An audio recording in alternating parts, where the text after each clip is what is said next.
సింహరాశి వారికి మార్చి నెల 1వ తారీఖు నుండి 10వ తారీఖు మార్చి 2025 వరకు ఈ 10 రోజుల్లో గోచార ఫలితాలు ఏ విధంగా ఉంటాయనేది సశాస్త్రీయమైనటువంటి పద్ధతిలో మనం తెలుసుకునేటువంటి ప్రయత్నం చేద్దాము.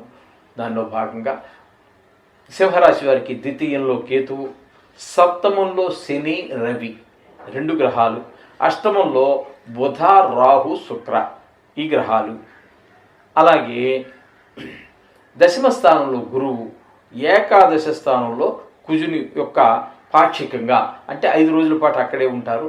కానీ తదుపరి వక్రగతిలోకి వెళ్ళిన కారణంగా ఆయన మీకు దశమ స్థాన ఫలితాన్ని సూచిస్తూ ఉన్నాయి. కాబట్టి ఇక్కడ ద్వితీయ స్థానంలో కేతు యోగించజాలరు.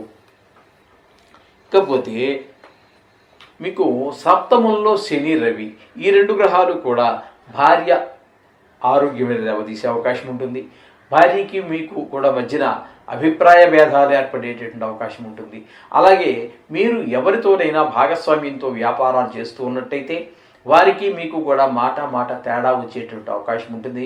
మీ అభిప్రాయాలు భిన్నంగాను వారి అభిప్రాయాలు భిన్నంగాను ఉండేటువంటి అవకాశం ఉంటుంది.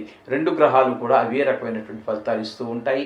కాకపోతే రవి కొంచెం ఆరోగ్యాన్ని కూడా మీ భార్య మీ కుటుంబ సభ్యుల యొక్క ఆరోగ్యాన్ని కూడా దెబ్బతీసేటువంటి అవకాశం మనకి గోచరిస్తూ ఉన్నది. ఇకపోతే అష్టమ స్థానంలో బుధుని యొక్క సంచారం శుభప్రదమైనటువంటి ఫలితాలే ఇస్తూ ఉన్నది.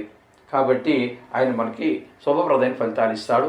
అట్లాగే అష్టమ స్థానంలో ఉన్నటువంటి శుక్రుడు ఒక్కరోజు మాత్రమే అక్కడ ఉంటున్నారు.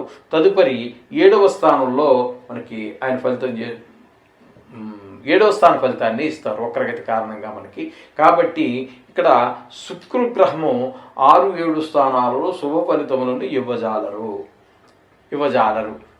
అంటే ఆయన కూడా మనకి ఆయన యోగించినటువంటి స్థానాలు 2 ఉంటాయండి. ఎప్పుడు కూడా 6-7 స్థానాలలో మాత్రమే యోగించరు. అందుచేత ఆయన కూడా అనుకూలత లేదు. ఇక్కడ రాహు అనుకూలత లేదు. ఈ 3 గ్రహాలలో ఒక్క బుధుడు మాత్రమే మీకు అనుకూలమైనటువంటి ఫలితాలను ఇస్తూ ఉన్నారు అక్కడ. ఇకపోతే దశమ స్థానంలో గురువు యొక్క సంచారం జరుగుతోంది. దశమ స్థానంలో గోచార గురువు యొక్క సంచారము శుభప్రదమైన ఫలితములను ఇవ్వజాలదు. వ్యాపారంలో వెనుకబాటుతనము, అలాగే ప్రభుత్వోద్యోగం అనుకోండి, అక్కడ కూడా మనకి మీకు శ్రమకి తగినటువంటి ఫలితాలు రాకపోవటము, ధన వ్యయము ఇట్లాంటివన్నీ కూడా, మీ మాటకి కొన్ని సందర్భాల్లో గౌరవం తక్కకపోవటము ఇట్లాంటివన్నీ కూడా జరిగే అవకాశం ఏర్పడుతూ ఉంటుంది గురువు యొక్క సంచారం దశమంలో. ఇకపోతే ఏకాదశ స్థానంలో కుజుని యొక్క సంచారం తీసుకున్నట్టయితే ఏకాదశ స్థానంలో ఒక 5 రోజులు, పాక్షికంగా మరలా దశమ స్థానంలోనే ఆయన యొక్క సంచారం 5 రోజులు అనుకూలమైన ఫలితాలు ఉండవు. కాబట్టి పాక్షికంగా ఒక 5 రోజులు ఆయన ఉపయోగకరంగా ఉన్నారు. బుధుడు అంతే 1.5 గ్రహాలు మాత్రమే మనకి ఈ సింహరాశి వారికి అనుకూలంగా కనిపిస్తూ ఉన్నాయి. అందుచేత వీరు కూడా చాలా జాగ్రత్తగా ఉండవలసినటువంటి విషయము. డబ్బుల విషయంలో కానీ మాట విషయంలో కానీ చేయి జారకుండా, నోరు జారకుండా చాలా ఆచితూచి ప్రవర్తించడం మంచిది. అలాగే ఏదో బయటే కాదండి, ఇంటి దగ్గర కూడా పెట్టవలసినటువంటి ఖర్చుని ఇది తప్పదు, ఇది ఎసెన్షియల్, తప్పనిసరి అనుకున్నప్పుడు మాత్రమే డబ్బులు ఖర్చు పెట్టండి. అలాగే మాట కూడా కొంచెం కోపం తగ్గించుకోవటం మంచిది. ఈ విధమైన ఫలితాలన్నీ కూడా చేసుకుంటే మనం కొంతవరకు వీటి నుంచి మనం బయటపడే అవకాశం ఉంటుంది. ప్రతికూలతలు ఎక్కువగా ఉన్నాయి కాబట్టి ఖచ్చితంగా నవగ్రహాలకు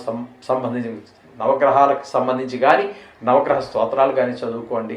వీలుంటే గుడికి వెళ్ళి ఆ నవధాన్యాలు వాటి పాదాల ముందు వేసి రోజు 9 ప్రదక్షిణలు కూడా చేయండి. చాలా మంచి జరుగుతుంది. శుభం భూయాత్.